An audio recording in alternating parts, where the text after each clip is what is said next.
So, good evening, everyone. Today I'm going to present to you the inventory management system that we have created for the final output of the subject Object Oriented Programming by Mr. Janelle T. Bohocan.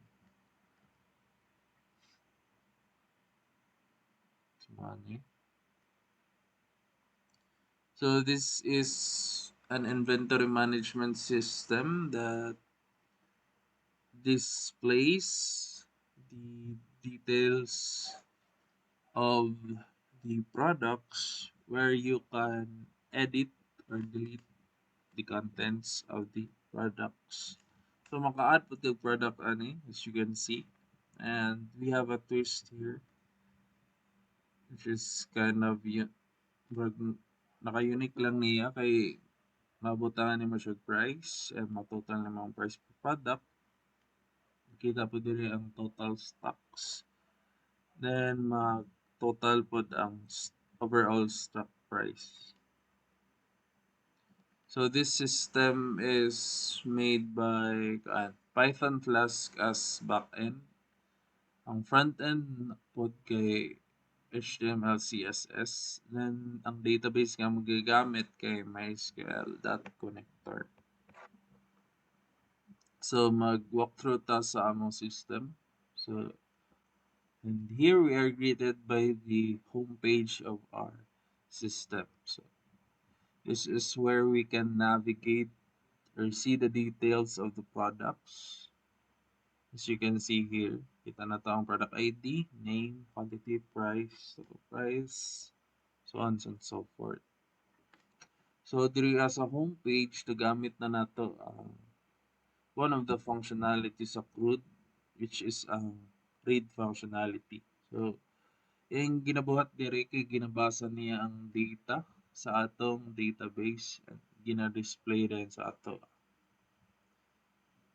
So next nga atong tantawon nga functionality kay ang create functionality which is ang aning add product button. So what this do is mag add lang og products. So let's say pang tag watermelon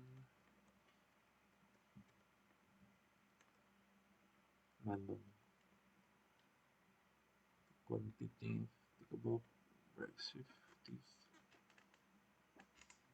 So yung ginabuhat ani once mag-add kag product is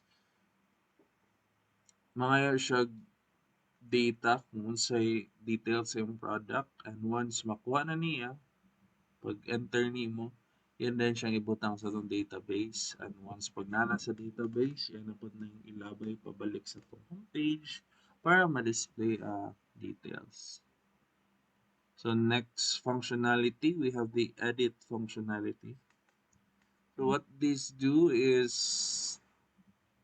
simply pang edit lang yun sa atong paan sa itong data. Let's say nakuha ng quantity sa itong watermelon nakuha 45.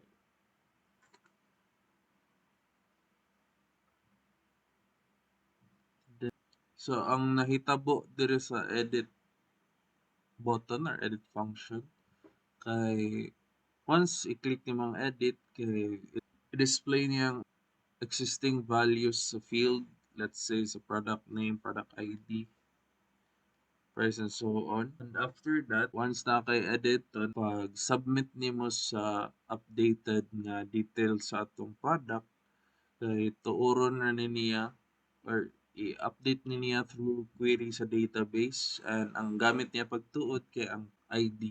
And once ma-update na siya, ilabay pabalik sa homepage and mo na dahil ina-update na ang atong product details.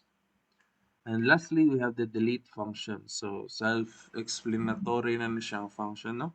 So what this do is hawaon niya ang details, hawaon niya ang product or hawaon niya ang data sa database. So last time tong nag-present ko kang Sir Janelle, is pag tuplok sa delete, diretso lang sa delete. So, naay suggested revision sa Sir Janelle na pag tuplokon ang delete kay mag prompt or magpagawas din siya confirmation of prompt kung i-delete gid na ako yung product nga akong delete. So, ato ni i-demo. Yan, gawas na din ang prompt kung are you sure you want to delete this product. Pag cancel, dili siya mag-delete sa. So, pag i-okay na to, deserve pa din siya ma-delete. So, mara to tanan sa inventory management system. Good night and God bless.